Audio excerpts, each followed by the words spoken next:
খুব ভালো লাগছে। আমাদের ঘুরে বাজারে হয়েছে, আরো ভালো লাগছে যে আমাদের ঘুরে কাস্টমার আমাদের ঘরের ইভেন্টটা খুব সুন্দর আমাদের লাগছে। আর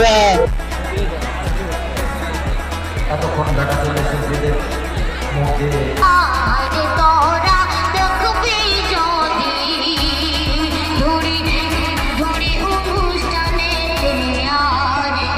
এখন তো ভালোভাবে দেখাচ্ছি বুঝলি।